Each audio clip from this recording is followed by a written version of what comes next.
Les enfants toujours au cœur de ses préoccupations. Jean Zermatten s'est battu tout au long de sa carrière pour défendre leurs droits. D'abord juge, puis président du tribunal cantonal des mineurs, il est à 64 ans président du comité des droits de l'enfant de l'ONU. Un poste qui lui confère d'autres responsabilités.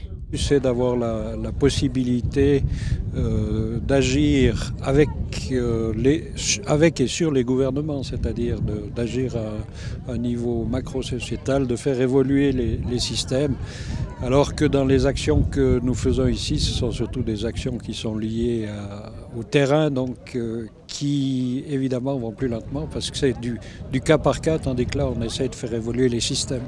La ville de Sion a tenu hier à honorer celui qui a été l'un des fondateurs, il y a 17 ans, de l'Institut des droits de l'enfant abramois, un institut qu'il dirige toujours. Grâce à son engagement, le juriste a fait de Sion la référence mondiale dans cette question des droits de l'enfant. On est vraiment très très fiers d'avoir ce rang, puis une grosse responsabilité aussi de poursuivre le travail de M. Zermatten, et puis que dans quelques années, le monde entier vienne encore chez nous. Et de ne pas oublier que les droits de l'enfant, ce n'est pas seulement pour les pays du tiers-monde ou les pays en voie de développement, mais c'est aussi pour notre pays, pour nos villes.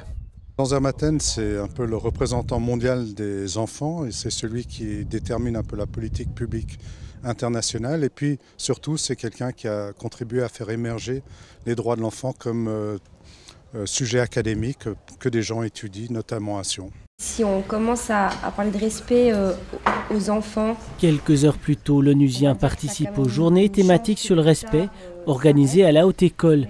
Devant les étudiants, il livre son message. Les enfants doivent être considérés comme des personnes à part entière et non pas seulement comme les objets ou notre bien le plus précieux. Donc ça veut dire que ces enfants doivent être respectés. Le juriste porte son regard sur l'évolution de cette notion centrale qu'est le respect.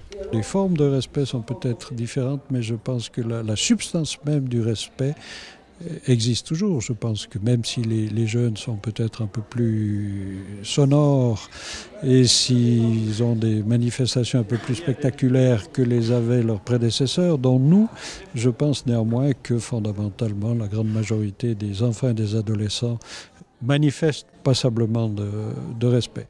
Forte personnalité, mais aussi qualifié de fin diplomate, Jean Zermatten est président du comité des droits de l'enfant pour la période 2011-2013.